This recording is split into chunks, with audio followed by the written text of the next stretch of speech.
the first day of the taking budget to the people. We have started this today, even as the budget was presented on Saturday in the Parliament, and the discussions have started from yesterday. Today is the first day of this one, and we have started it with the financial capital. We'll be going to Chennai for a program tomorrow, similar program tomorrow. And on Sunday, we shall be doing the same kind of an exercise in Kolkata. We intend doing in a few more cities, but that will be after the 11th, because between Monday and Tuesday, I will also have to be replying on the discussions on the budget. So in the meanwhile, because we had today and Saturday and Sunday in between, we've started this exercise. And I'm thankful that all the secretaries from the ministry, today we also had the expenditure secretary in the morning. And this team will be going over to the rest of the cities, meeting with industry leaders, meeting with trade associations, meeting with professionals as chartered accountants and tax practitioners. And that is in one session, and also separately meeting with the economists and any other groups which would want to meet with us. Post that, we also have slotted a press conference in each of these places. That is where we are today. We've had, as was mentioned, we've had a very extensive discussion in the morning. Clarifications were given, questions were asked, for which we've replied. So it has been a very productive exercise, I'm sure, for the people who participated, certainly for us. So that's where we are. I wouldn't take more of the time here. I'll leave it open for anyone who wants to ask a question, and you may run it for me. Thank you. The floor is now open for question and answers. We may begin from the last row there. Please go ahead. Yourself.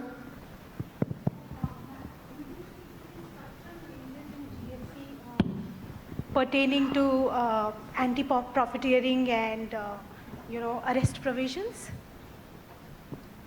because we're talking about decriminalization of income tax laws also. Yes, that is very explicitly stated that we wish to decriminalize laws.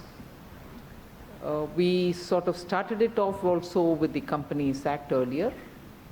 We've said now we're looking to Income Tax Act also in this regard. So yes, we will want to eventually make it so possible that for civil offenses, we don't treat it as criminal offense. To that extent, yes, there will continuously be steps taken for that purpose. GST as well? I've said that. Next question we can take from the first row, please. Hello, ma'am. This is Rahul Kamath. My question is specific to the infrastructure sector.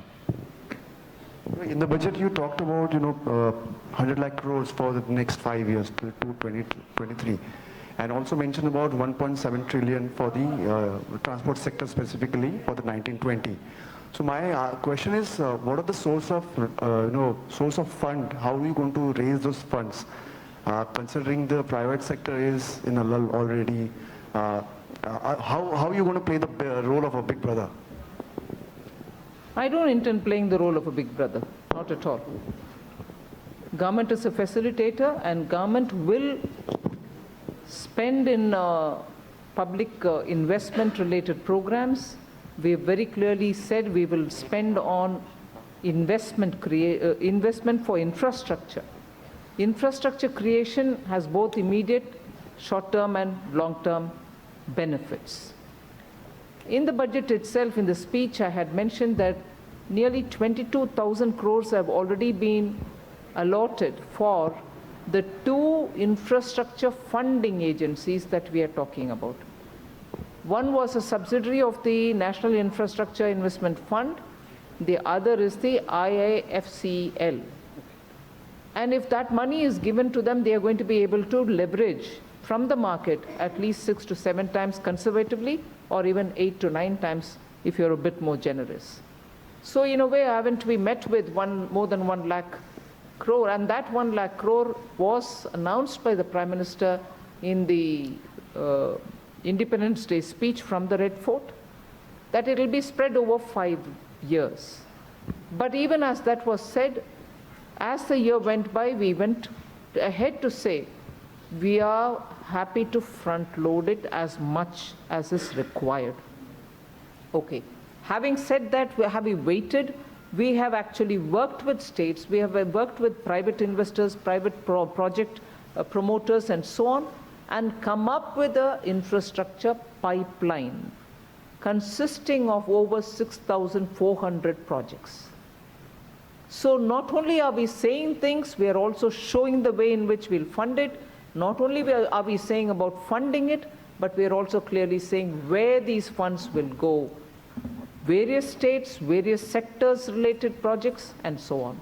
So I think our commitment towards investment and spending from public spending in infrastructure is very clearly laid out. Ma'am, ये बात हो रही थी कि जो insurance sector में FDI है, उसको लेकर काफ़ी चर्चा थी कि उसे बढ़ाया जाएगा, और ऐसी भी उम्मीद थी कि बजट में उसका ऐलान होगा। तो उस पर क्या इंटेंट है, आगे बढ़ाने का है या नहीं है, या अगर अभी के लिए नहीं है तो क्या वजह है? दूसरा सवाल ये है कि डायरेक्ट टैक्स कोड को लेकर अगस्त में रिपोर्ट आ गई थी, और उसके बाद अभी तक उस पर सरकार क्या करना चाहती है? तीसरा सवाल ये है कि जो विवाद से विश्वास की स्कीम है, उसमें जो टर्म इस्तेमाल किया गया है वो विड्रॉल इस्तेमाल किया गया है, डिस्पोज्ड ऑफ नहीं लिखा जाएगा, तो ऐसा क्यों? Please introduce yourself and your organization before putting a Rajesh question. from Z Business. Yeah, Rajesh, yeah.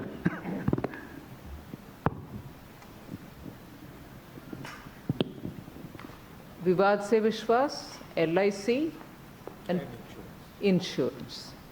आपका 3 प्रश्न है. Direct taxation. I think on the direct tax code, commencing from the corporate tax simplification and rate reduction, and now very clearly coming up also with the income tax rate reduction, simplification, we have very clearly shown the government's intent. Intent of the government is to move towards a simplified taxation regime.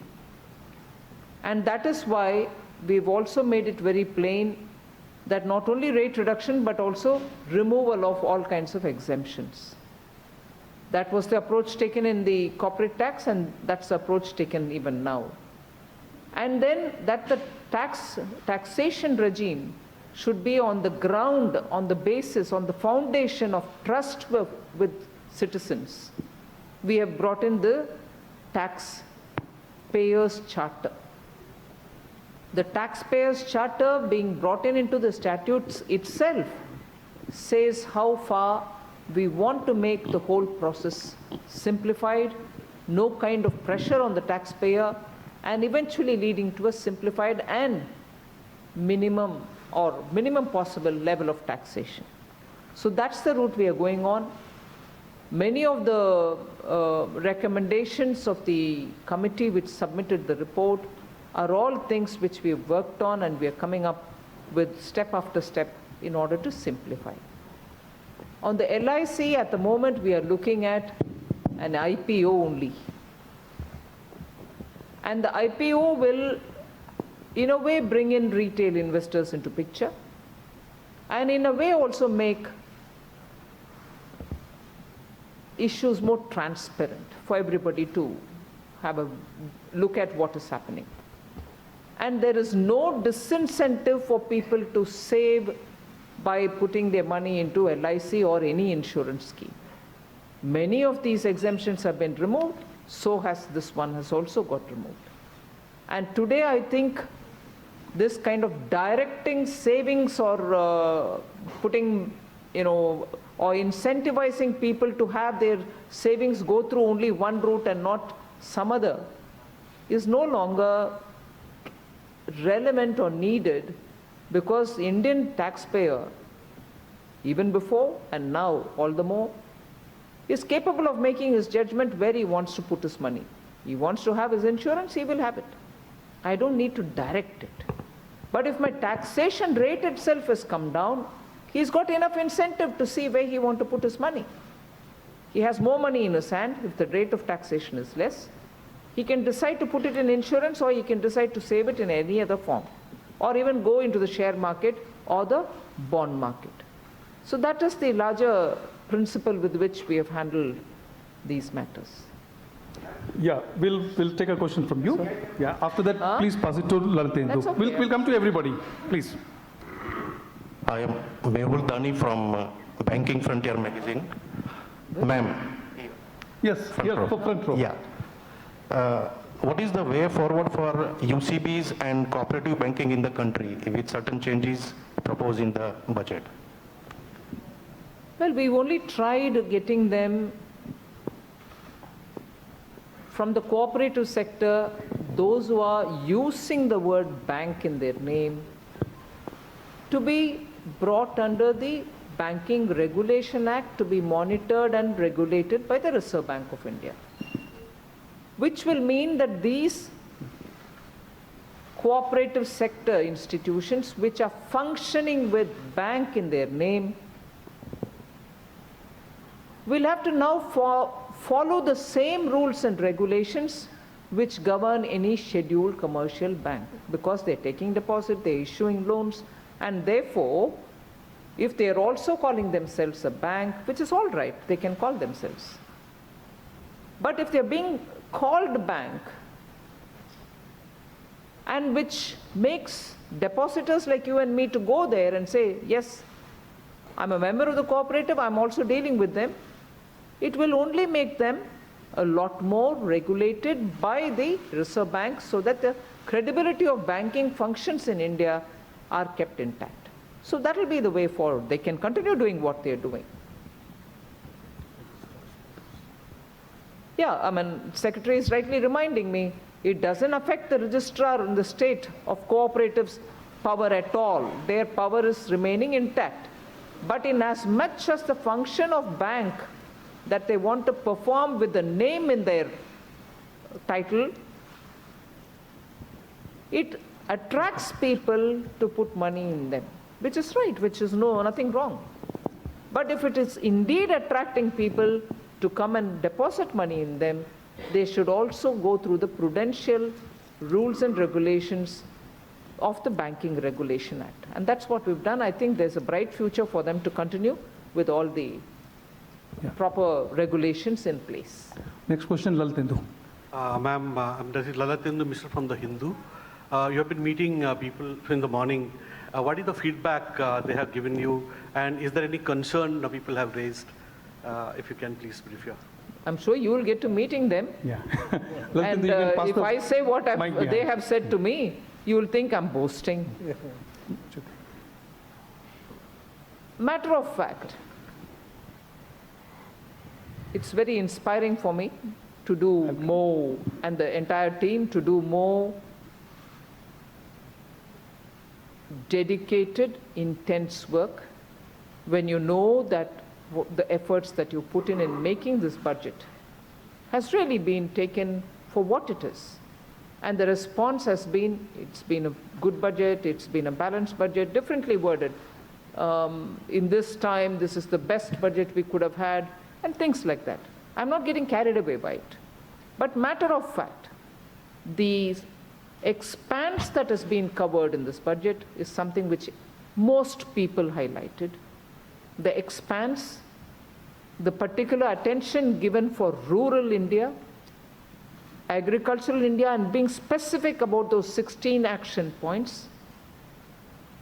Looking at deepening bond market has been received very well. We are sitting in Mumbai, which is the heart of all these stock markets and, indices, understanding people. The efforts that we have made, to make sure that in the indices look at India, so that we get indexed for the bonds that we want to create. For the steps that we've taken, particularly in a very graded fashion, for giving life for the MSMEs back, stressed MSMEs as different from NPAs, both have been given relief, and I'm very grateful and I'm happy. And if I may borrow the word used by one of the media houses in their editorial today, the Reserve Bank of India is marching lockstep with the government. Is the expression used? I'm not using it. It's used by you in the media. Yes. So the way in which today the Reserve Bank has also come to be very clear on being supportive of the MSME is something which is the need of the hour. And I'm glad that the Reserve Bank of India has been dynamic enough to support this. That's not to say that they are not dynamic, but I'm only adding to the point that they've given a very, very exhaustive thinking about this and responded in a timely fashion. So MSME, which we had come up with it, and Reserve Bank also has supported, not only just that, by extending the date to end of December 2020, but also giving that little succor for tweaking the CRR for lending, liquidity tap that they've come up on a policy rate, which will fix it at 5 point something, in which the banks now can be taking a loan from the Reserve Bank to lend further. That is a major step. So when these kind of actions, both from the government and from the Reserve Bank, are going towards it. So I said agriculture, I said rural development, I am now telling you about MSME, the way in which we've opened up for the bond market, and the ways in which income tax, we have given an alternative. All this, I get the feeling from the inputs that I've received, all these have been raised by one or the other who met us and said these were good steps that you've taken timely and so on. So I'm sure you can double check and cross check this. Yeah, second row, and thereafter we'll go to the last row, please. Ma'am, Sahil Joshi from India Today. My question is about dividend tax. Sahil, just a second. Yes, Sahil, go ahead. Yeah. So my question is about the dividend. 1 minute, if you don't mind, Sahil. Yeah, sure. I'll just add, I'm very grateful the Secretary kindly reminded me of this. There's just so much in the budget that it's easy to get, but this is a very relevant point. And I do remember the last time I came to Mumbai at the peak of Punjab Maharashtra Cooperative Bank problem. It was heart-wrenching. We did go back and spent a lot of time making sure that we do the needful. And it was announced in the budget that we have increased the deposit insurance from 1 lakh to 5 lakhs.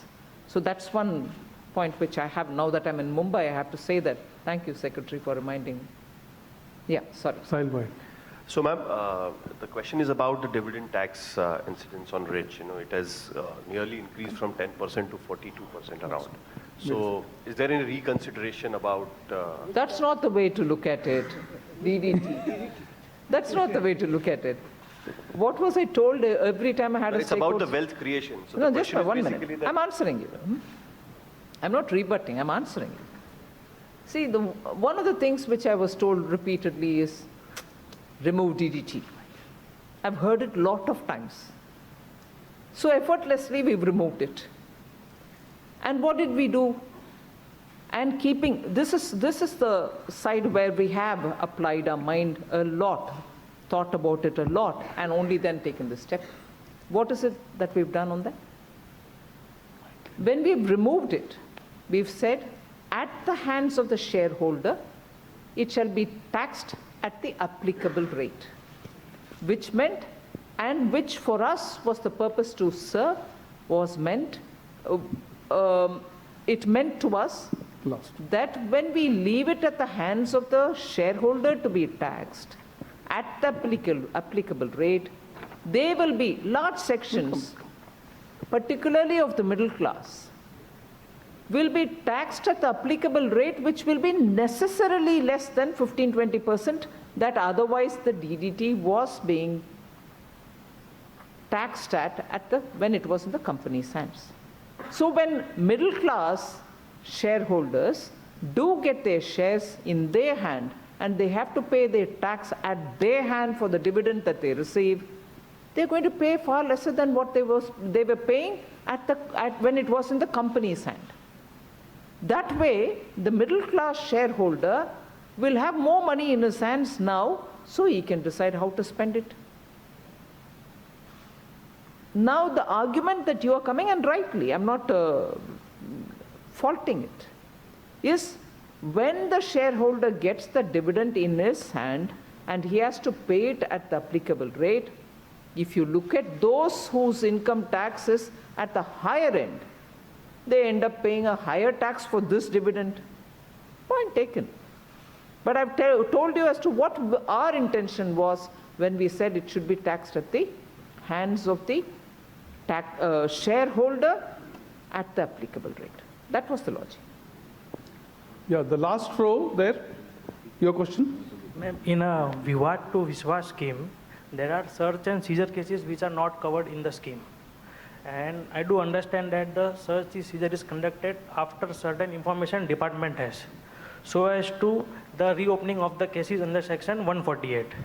So now section 148 orders is considered in the Vivad se Vishwas scheme, but not the search and seizure cases are covered in that scheme.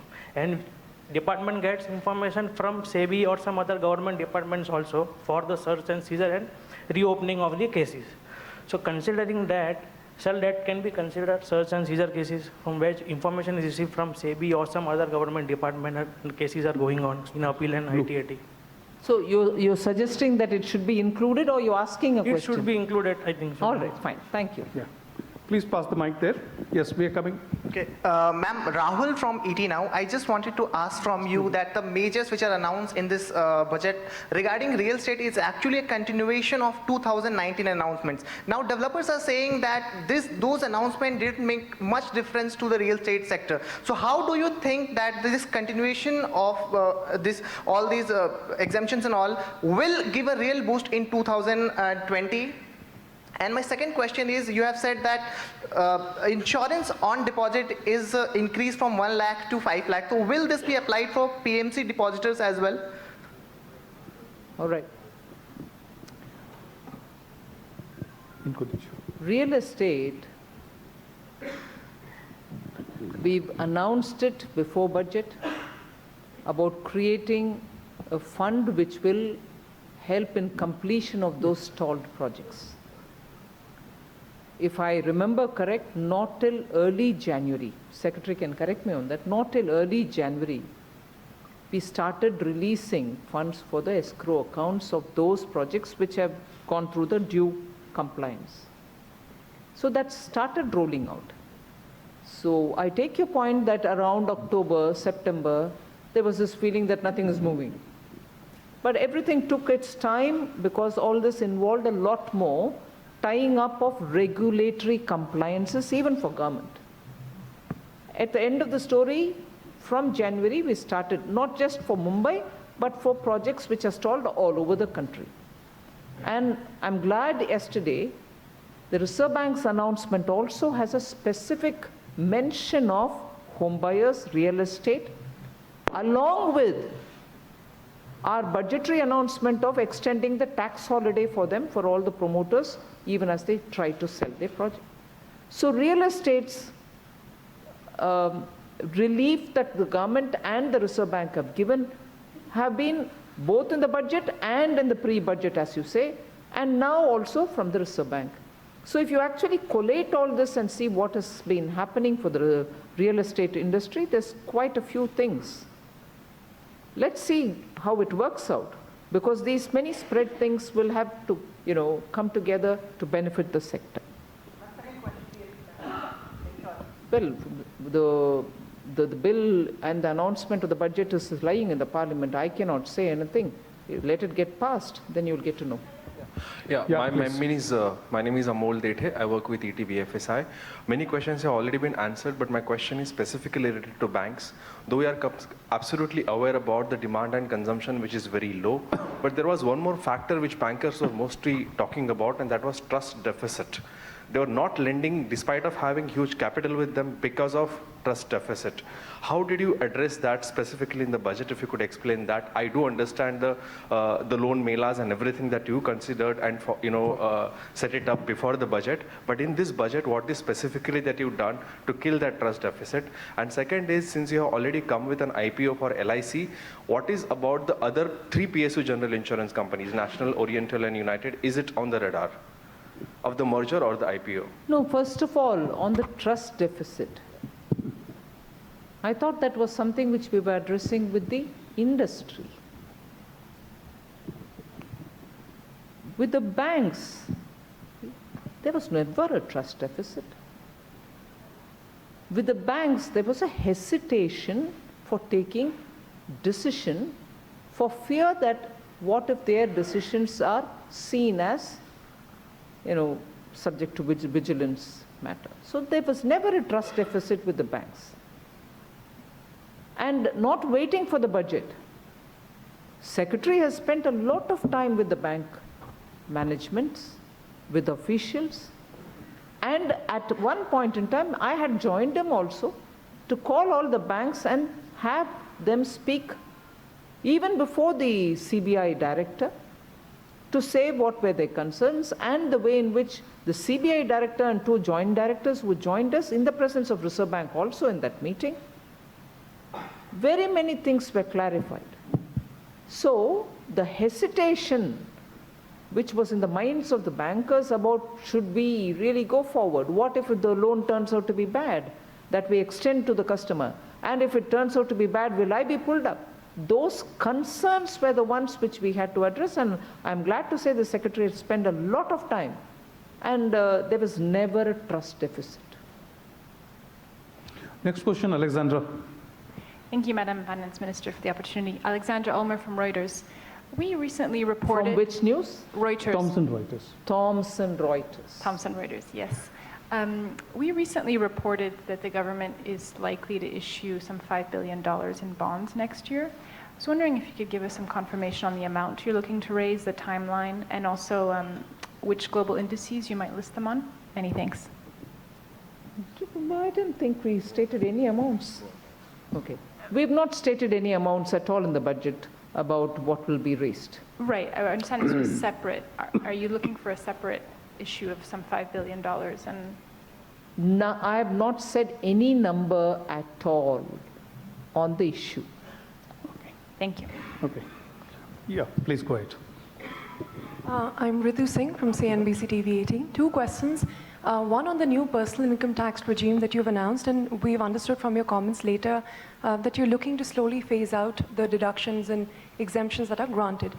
So one, what is the timeline for this, and in what kind of a phased manner are you looking to do away with them? The second question is, taking forward that trust deficit issue with banks, you've hiked the deposit insurance cover. There's Section 227 under IBC to deal with NBFCs. But what about private banks? Is there a rethink on the FRDI bill, for instance? Your thoughts on that? What was the first question? First one. Trust deficit with banks. I've never heard this before. I heard it first from that gentleman. Now I'm hearing it from you. It was more a question of trust deficit related issues with the industry. We've never had that issue with the banks, and we've never heard it from you when I was here last time. All right, so any case, I've answered the question about the banks as regards any hesitation that they may have had in issuing, let us say, loans, and that has been explained to them several times. And in order to bring in capacity within banks for assessing risks, we had very clearly said, even during the time of amalgamation of those 10 banks into 4, that from open market, they can each now, at a very high level, bring in risk assessing officers. So with that, the decisions that they're going to take will be given that knowledge, domain knowledge, into risk factoring and then taking a call. So that's been addressed, ma'am.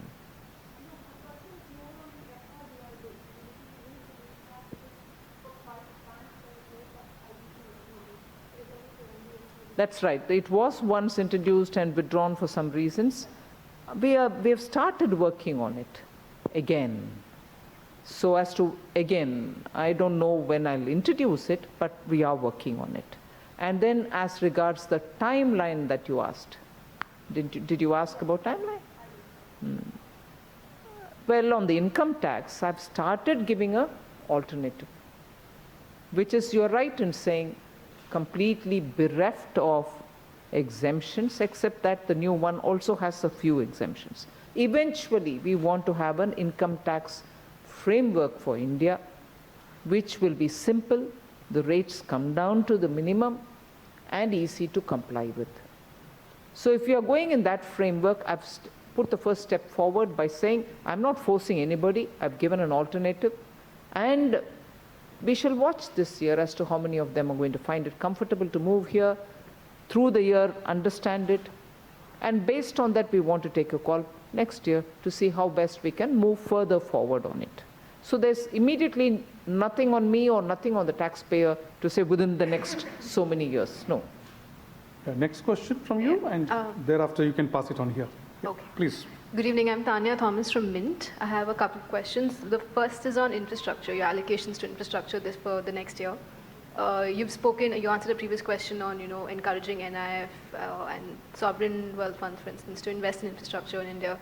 But we've seen the pattern of their investments is mostly in operating assets, which are already revenue generating assets. But where we need investments, I think we say to industry on greenfield projects, and the allocation to transport infrastructure, for instance, we are enormous problem. NHAI, you've said in the past that you wanted to go on the market and raise funds, but NHAI's debt is quite high. A lot of analysts are questioning how much more the NHAI can take on to sustain the roadmap for building more infrastructure.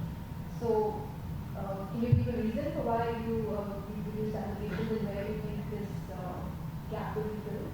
And the second is on... 1 minute.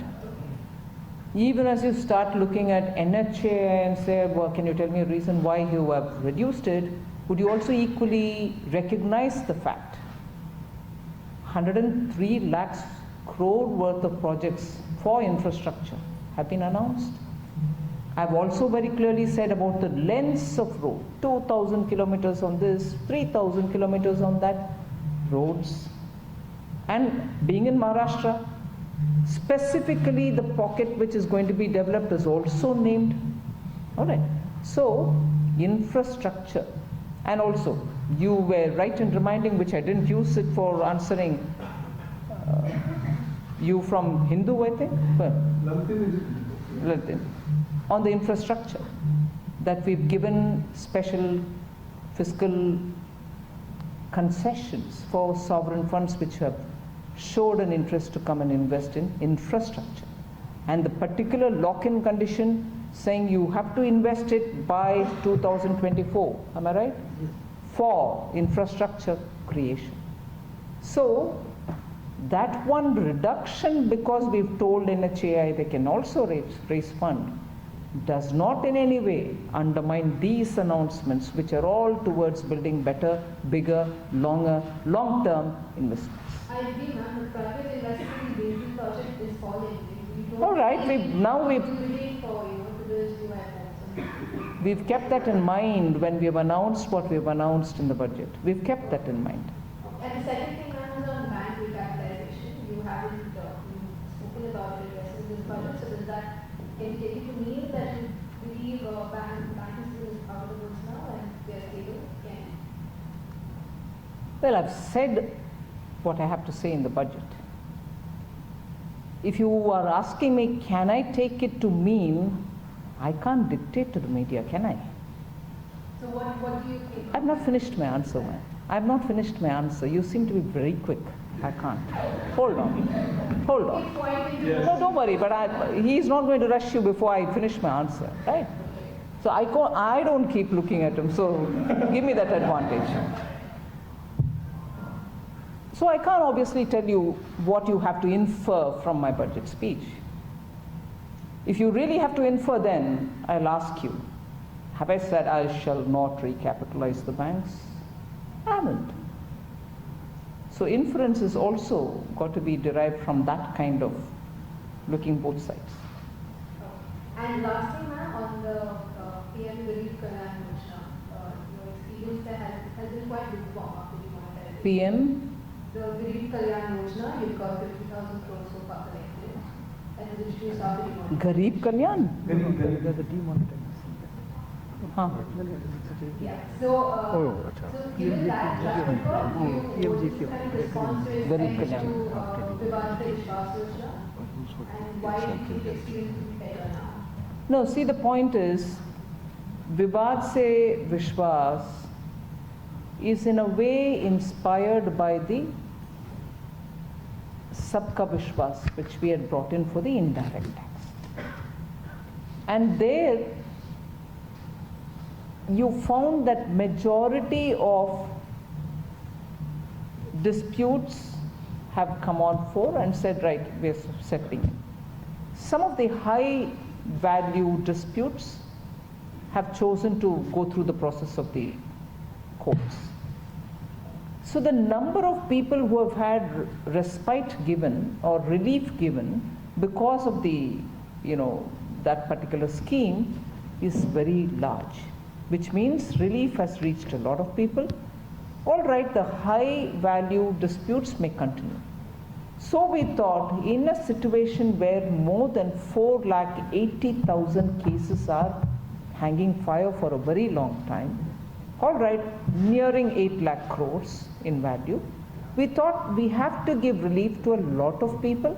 Going by that experience of Sabka Vishwas, direct tax also should benefit, and therefore we've come up with this.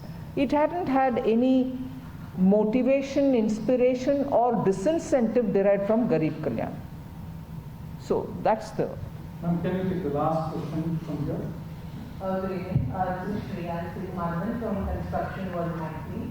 My question is regarding the national infrastructure pipeline. So often we've seen in the construction sector two challenges that the industry faces is availability of land and a fund crunch.